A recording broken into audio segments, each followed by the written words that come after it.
Scyther is one of the best and most defining Pokemon in GCUU.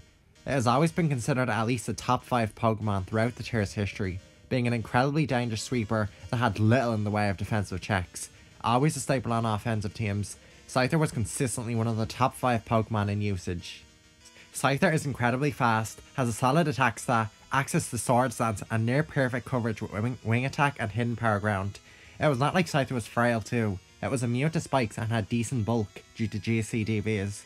In 2020, Scyther was moved to S tier on the GCU viability rankings, and since then, some people would consider it the second best Pokemon in the metagame, behind Granbull. Heck, some people even consider Scyther to be the single best Pokemon in the entire metagame.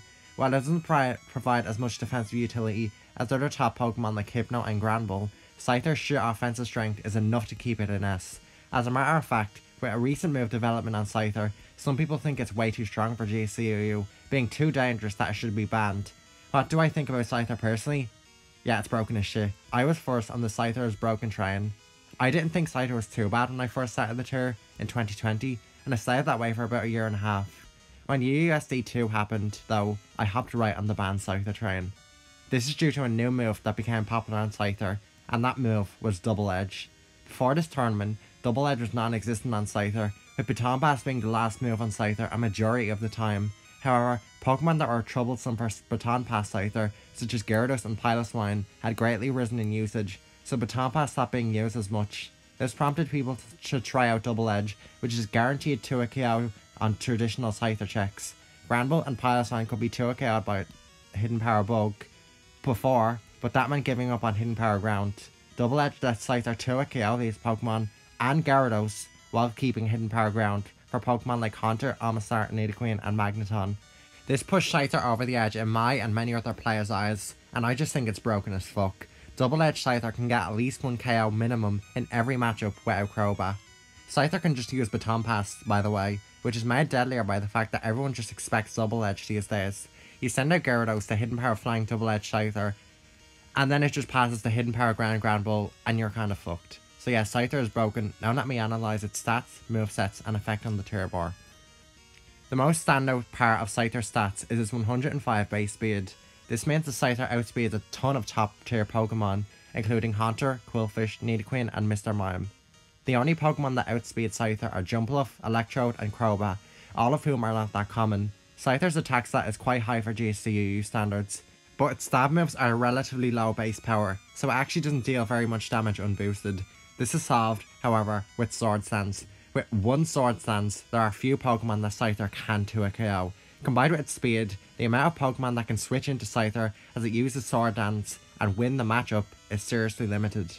Scyther can use a few different attacking moves, but its primary ones after Sword Stance are Wing Attack and Hidden Power Ground. Wing Attack is Scyther's best non-hidden power stab move, threatening grass and bug types, while Hidden Power Ground 2 KOs Poison, Rock, and Steel types at +2. These two moves have nearly perfect neutral coverage, and they often hit more than half of the opposing team for super effective damage, making them the best combo on Scyther. Scyther can also use Hidden Power Bug, which is its strongest stab move. Hidden Power Bug outcodes psychic types like Mr. Mime and Hypno at +2 attack, and also threatens to 2 KO Pokemon like Granbull and Piloswine with Spikes Chip. Personally, though, I prefer Double Edge much more than Hidden Power Ground. Double Edge Scyther 2 KOs Piloswine, Granbull, and Gyarados at +2, which is pretty fucking broken. These Pokemon are among the few to live a +2 wing attack that can actually threaten Scyther back, and Double Edge just stops that. It is almost impossible to stop Double Edge Scyther from getting 1 KO minimum every game, and it's not uncommon at all for it to instantly sweep the opposing team when its checks are weakened. Edge Scyther is the best last move on Scyther these days, but I still think Baton Pass is quite good. Baton Pass was the standard last move for years, with SC Pass Scyther being one of the most common strategies in the tier.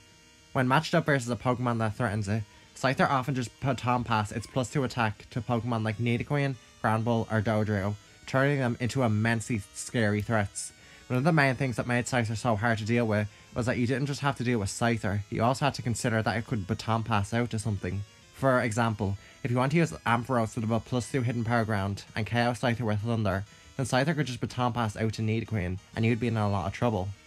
Baton Pass is also great for scouting what Pokemon the opponent might switch into Scyther and reacting accordingly, since it would usually go first due to Scyther's speed if the foe stays in, and will go after if they switch if it doesn't. Scyther was also a staple on agility pass teams when they were around, being one of the 2 premier agility pass users alongside Girafarig. Resthog Hidden Power Granbull was a popular mon on agility pass teams, being quite possibly the scariest recipient of Sword Sense in the entire tier. Baton Pass Scyther isn't as common these days, because Double Edge is pretty hard to give up, and Pokemon like Roar Gyarados have become more popular to do with Baton Pass Scyther. Light Screen Scyther was also popular for a time, letting Scyther set up on Pokemon like Slowbro, Hypno and Nidoqueen with increased ease. Scyther is one of the best Pokemon at taking advantage of rest from Pokemon like Blastoise and Hypno, which makes it a staple on offensive teams. It is the scariest late game cleaner in the tier, being excellent at cleaning when its few checks are weakened. Another thing that makes Scyther so dangerous is actually its bulk, which is not bad for an offensive Pokemon. While it is weak to common attacking types like Electric and Flying, its spikes immunity and decent defenses means it avoids being too KO'd by a lot of fairly strong attacks.